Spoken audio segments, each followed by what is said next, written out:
Well, I wanted to thank you for watching our YouTube channel, and for those of you supporting our efforts to produce these videos. Thank you, thank you. You are part of spreading the gospel around the world. If you're not a partner, prayerfully consider joining our efforts to help others the way you've been helped through the teachings. We can only imagine all the places God sends these videos once we post them online. But because it's filled with His Word, we know it's bringing light into dark places. Scan our QR code and give today. It's a decision that provides everlasting benefits to you and those waiting to see these messages. This program is made possible by the partners of Joyce Meyer Ministries. When the devil really attacks you, you need to tell him you're going to be sorry you did this, because God's going to get me through this, and I'm going to have some experience, and I'm going to use it to help other people. I'm Joyce Meyer. I've seen God's power transform my own life, and He will do it for you. Do you know that you can change your level of joy? And I can change my level of joy by simply learning to focus on what we do have rather than focusing on what we do not have.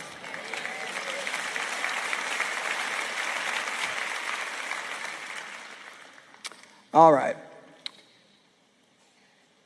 Well, I'm upset. I expected you to invite me to your party and you didn't. Well, I'm upset. I expected you to call or come by and see me and you didn't. Well, is that your fault that you're upset, or is it my fault that you're upset? See, a lot of times we get upset at people because they don't do things that we expected them to do, and they didn't even know we expected them to. And this especially happens between men and women, because women expect husbands to do a lot of things that they just totally goes over their head. They just don't get it at all.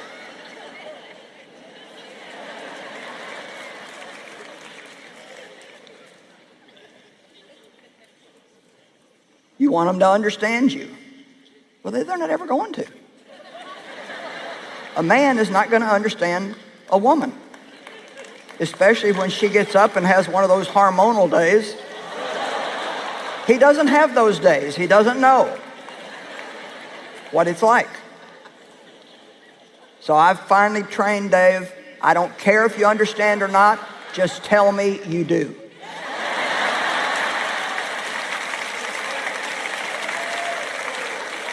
So now we have a new problem, because he says, I understand. And I say, no, you don't.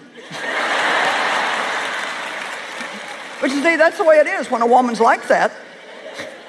You're not going to make her happy no matter what you say. But she expects you to. Remember that. But it's really her expectation that's making her unhappy. Come on. Oh, the guys like that. When you talk like this, sometimes the women clap, sometimes the men clap. I don't know about you, but when I first heard this particular type of thing presented, that it's our expectations that make us unhappy, it really helped me a lot. Because I realized that a lot of times we're expecting people to do stuff and it's not even in their wheelhouse. Just because you would do something, you cannot expect somebody else to do that, because they may not even be wired that way at all. So just a few realities. First reality, nobody and nothing is perfect. We say that, but then people go from church to church. They don't like this about their church, so they go to another one. Then they don't like something about that church, so they go to another one. And then they don't like that church, so they go to another one. Did it ever occur to you that maybe you're the thing you don't like at the church you're going to?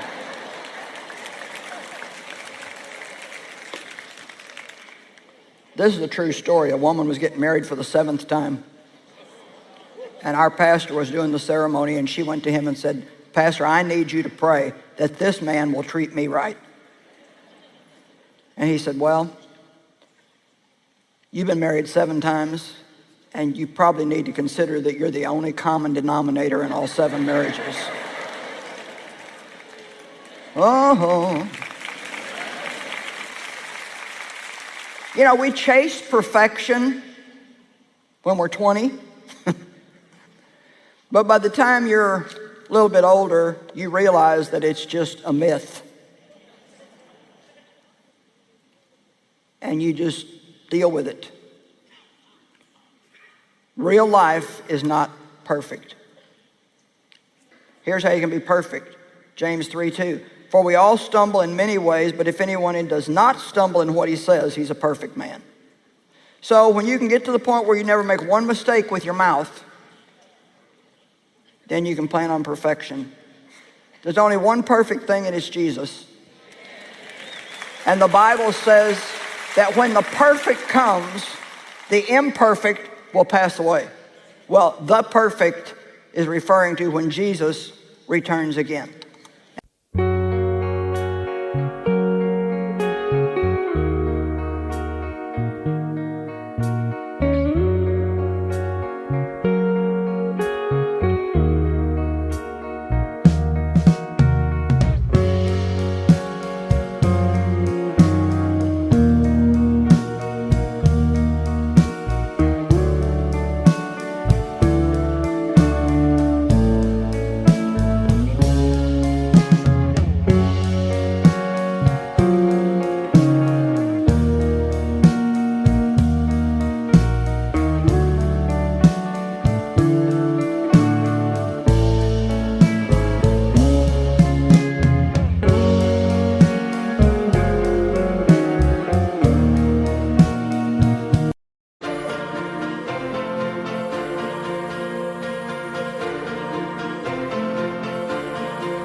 And by the way, and this is the most interesting part, it's actually the imperfect things in our life that God uses to perfect us.